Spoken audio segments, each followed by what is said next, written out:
Aujourd'hui, on est vraiment dans une ambiance d'info-obésité, c'est-à-dire qu'on passe beaucoup par le visuel via les réseaux sociaux, grâce ou à cause, je ne sais pas.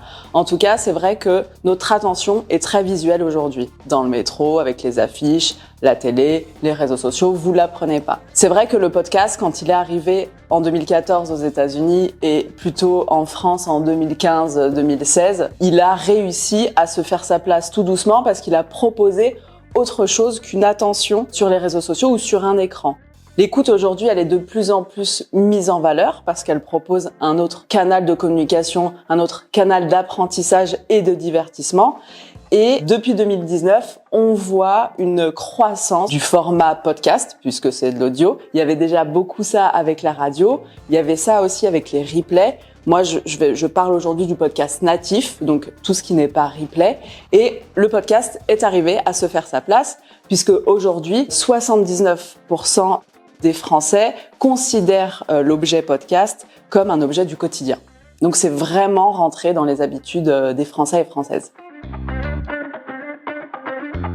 Les deux, puisque le podcast est avant tout bien sûr un format qui permet d'avoir un registre émotionnel qui ne peut pas être par exemple développé à l'écran. Pourquoi émotionnel ? Parce que c'est le format de l'intimité, de l'authenticité. Donc tout de suite, chez l'auditeur et l'auditrice, ça révèle quelque chose. Pourquoi un outil ? Parce que c'est un format qui permet d'apprendre et de se divertir. Et en ça, on peut vraiment l'utiliser comme un canal autre que le visuel, sachant que le format audio, bien sûr, va faire appel à la mémoire auditive, qui ne sera pas le cas quand on regarde quelque chose, puisque là, ce sera la mémoire visuelle. On va de toute façon ne pas avoir les mêmes réactions quand on écoute un podcast que quand on regarde un film ou une vidéo sur notre chaîne YouTube, par exemple. Pour moi, le podcast, c'est vraiment un très bon outil de transmission des connaissances parce que c'est de l'audio. Parce qu'on vient d'une culture orale. Avant l'écriture, tout se transmettait oralement. Tout ce qu'on sait de nous aujourd'hui, ça s'est d'abord dit à l'oral avant de s'écrire. Et le podcast, c'est ça. C'est une manière de transmettre des informations, des émotions via l'écoute. Ça fonctionne aussi pourquoi ? Parce que le podcast, c'est une démarche consciente. On va choisir d'écouter un podcast, on va choisir une thématique. Et en ça, la concentration, dès lors, elle est beaucoup plus importante qu'une vidéo qui se lance sur un réseau social en autoplay. Donc ça, c'est la deuxième chose. La troisième chose, c'est que les études nous montrent que les formats les plus consommés des Français et des Françaises sont le documentaire, les récits et les histoires vraies, et les conseils et tutos. Donc là, vous voyez bien que les formats que les Français et Françaises préfèrent écouter sont des formats dans lesquels ils apprennent, mais dans lesquels ils n'ont pas l'impression d'apprendre. Ils ont l'impression d'abord de se divertir et en même temps d'apprendre. Le format podcast permet vraiment ça. Le podcast, c'est totalement le format du futur pour l'enseignement. Pourquoi ? Parce que les cibles de l'enseignement sont un jeune public. Donc les étudiants, étudiantes, les apprenants. Et aujourd'hui, on ne peut pas proposer un format qui ne soit plus en cohérence avec les usages de cette cible-là. Nous, par exemple, on l'a testé avec Sorbonne Université, qui a été le premier acteur de l'enseignement à venir nous voir, parce que, au-delà de leur cycle de conférences, ils n'arrivaient pas à toucher la plus grande partie de leurs auditoires, donc les étudiants et les étudiantes. On leur a donc proposé de concevoir avec eux et pour eux un format qui parle de pop culture. Voilà comment on attrape, entre guillemets, une cible.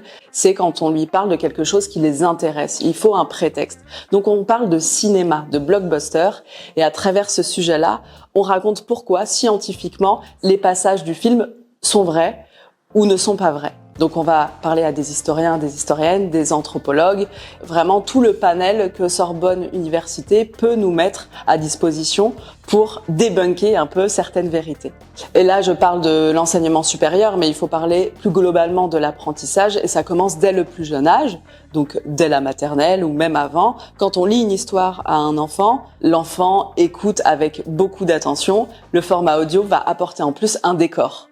Et en ça, les formats audio jeunesse qui sont très innovants aujourd'hui attirent beaucoup et fascinent les enfants, autant que les parents, puisqu'il n'y a pas cet écran-là juste avant de dormir. Ça va apaiser l'enfant, ça va le mettre dans une rêverie, etc.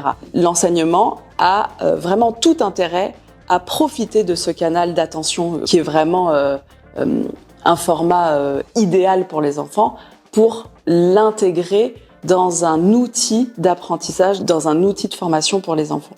C'est aussi un super bon outil d'enseignement parce que le format podcast s'écoute en mobilité. À 85%, il s'écoute en mobilité. Et ça rentre typiquement dans un emploi du temps d'étudiantes et d'étudiantes qui sont happées par leurs devoirs, happées par leur vie privée, par leurs cours. Et ça rentre du coup dans une écoute en mobilité, mais tout à fait concentrée aussi. Ça permet d'apprendre autrement et dans d'autres temps. Et en ça, le format podcast est aussi le futur de l'enseignement parce que il s'adapte aux usages de la cible. Et il rentre dans une ère où on n'a quasi plus le temps de grand-chose. Ce qui est important aussi dans le format de podcast, c'est la tonalité du podcast.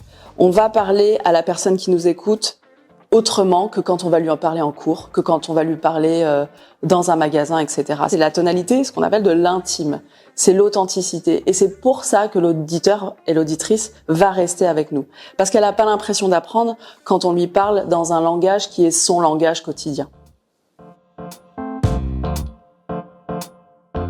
Alors mes 3 recos podcasts pour apprendre: 7e Science qui va mêler science-fiction et science. Programme B qui est un programme d'actualité qui nous montre l'actualité autrement et qui prend le temps de tout expliquer. Et Les couilles sur la table qui pose la question de la place de l'homme dans la société.